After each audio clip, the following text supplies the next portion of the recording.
যারাই ধর্ষণ করছে তাদেরই একটা কোনো না কোনোভাবে তৃণমূলের একটা আতাত দেখা যাচ্ছে বা লিঙ্ক।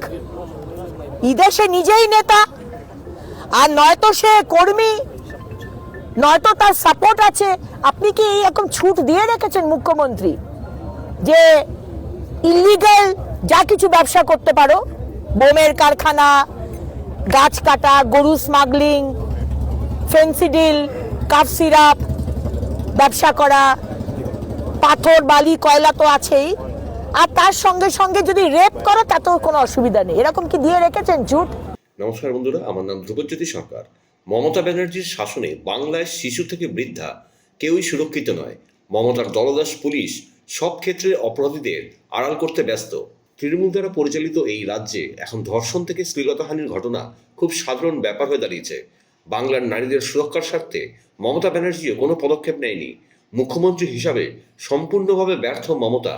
ব্যারাকপুরের মোহনপুরের ধর্ষিতা নাবালিকার ধর্ষণের প্রতিবাদে কাল মোহনপুর থানা ঘেরাও কর্মসূচিতে বিস্ফোরক অগ্নিমিত্রা। শুনুন আরো কি বললেন বিজেপি নেত্রী। আমরা এখানে এসেছি কারণ আপনারা জানেন যে দুদিন আগে এই মোহনপুর থানার জুরিসডিকশনের মধ্যে একজন নাবালিকা 13-14 বছরের একটি মেয়েকে তৃণমূলের অত্যন্ত সক্রিয় একজন কর্মী, যে বুথে বসে, যে মমতা ব্যানার্জির জন্য ছাপ্পা মারে, শুভজিৎ মজুমদার, ছাপ্পা মেরে যিনি মমতা ব্যানার্জিকে জেতান, তিনি আজকে ধর্ষণটাও করেছেন। এবং আজকে আমি যে এখানে এসেছি, গতকাল আমি গেছিলাম, আপনি জানেন যে পানাগড়ে একটি মেয়ে সুতন্দ্রা চ্যাটার্জি, তাকে খুন করা হয়েছে। তার কদিন আগে জয়নগরের রুমা, তার কদিন আগে জয়নগরে অটোরিকশা থেকে একটি নাবালিকাকে জোর করে টেনে নামিয়ে তাকে শ্লীলতাহানি করা হয়েছে। তার আগে অভয়া, চলছে প্রতিদিন। এবং আজকে যে এখানে বসে আছি, এর মধ্যেই দেখুন হয়তো সারা পশ্চিমবঙ্গে আরো 5-6টা 10টা ধর্ষণ হয়ে গেছে। তো আমার প্রশ্ন মোহনপুর থানার কাছে আর মুখ্যমন্ত্রী মমতা বন্দ্যোপাধ্যায়ের কাছে, পুলিশ মন্ত্রীর কাছে, যে মমতা ব্যানার্জি, আমরা মহিলারা আমরা কি ধর্ষিতা হওয়ার জন্য এই পশ্চিমবঙ্গে জন্মেছি?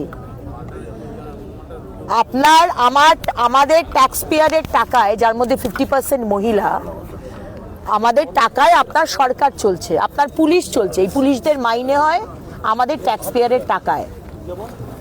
আর আজকে প্রতিদিন একটা না একটা ছোট 6 বছর, 7 মাস, 24 বছর, 50 বছর, 70 বছর মহিলা হলেই হলো, তাকে ধর্ষণ করা হচ্ছে।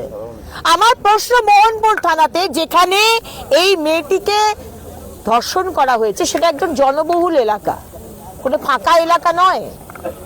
তাহলে সেইখানে সিসিটিভি ক্যামেরা কি ছিল কি ছিল না?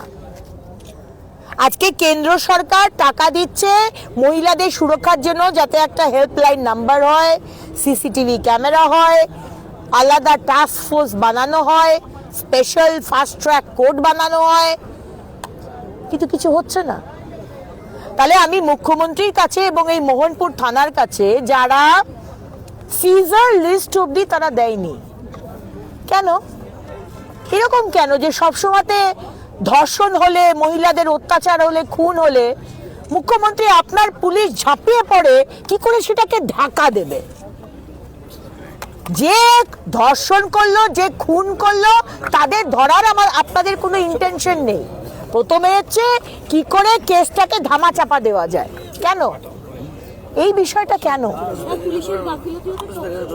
পুলিশের গাফিলতির জন্য আজকে বললাম তো 7 মাস থেকে 70 বছর কোনো মহিলার পশ্চিমবঙ্গে সুরক্ষা নেই।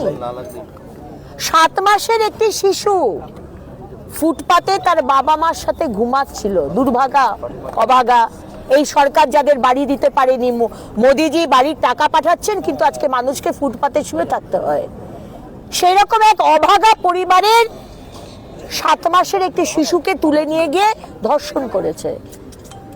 7 মাস, সে জানে না পৃথিবী কাকে বলে, সে জানে না সে ছেলে না মেয়ে, সে জানে না কিছু, তার এটাই দোষ। তাহলে এর দায় কে নেবে? আজকে 14 বছরের মেয়েটি বাড়িতে এসে বাড়ি থেকে সে টিউশন পড়তে গেছে। তার মানে মুখ্যমন্ত্রী আপনি বলছেন বাজেটের সময় যে আমরা কন্যাশ্রী, যুবশ্রী, হেনাশ্রী, তেনাশ্রী, সবুজ সাথী, মহিলাদের সশক্তিকরণে আমরা দারুণ কাজ করছি। কিন্তু আমরা যখন প্রশ্ন করলাম যে মহিলাদের সুরক্ষা নিয়ে সেটার বাজেট কোথায়, আপনি বললেন এই কন্যাশ্রী সবুজ সাথীর মধ্যেই আছে। তাহলে কোথায়? আর যদি বাজেটে আপনার টাকা দেওয়া হচ্ছে, আপনি বলছেন দিয়েছেন, তাহলে সিসিটিভি ক্যামেরা চলে না? কোথায় ছিল পুলিশ পেট্রোলিং? সুতন্দ্রা চ্যাটার্জিকে খুন করা হলো ন্যাশনাল হাইওয়েতে, মমতা ব্যানার্জির পুলিশ বলছে গাড়ি দাঁড়িয়েছিল, পেট্রোল কার। কোথায় কোথায় ছিল? কোথায় সিসিটিভি ক্যামেরা? কোথায় একটা হেল্পলাইন নাম্বার, যে প্রত্যেকটা আমাদের এখানকার পশ্চিমবঙ্গের মহিলার কাছে হেল্পলাইন নাম্বারটা থাকবে, সরকারের হেল্পলাইন নাম্বার। কেউ কোনো বিপদে পড়লে সঙ্গে সঙ্গে হেল্পলাইন নাম্বারে পিন করবে, টাস্ক ফোর্স চলে আসবে। বাকি রাজ্যে, বাকি বিজেপি শাসিত রাজ্যে তো রয়েছে। তাই আজকে আমরা এখানে এসেছি, এই তৃণমূলের যারা দুষ্কৃতী, মুখ্যমন্ত্রী আপনি কি তাদেরকে এই ছুট দিয়ে রেখেছেন নাকি?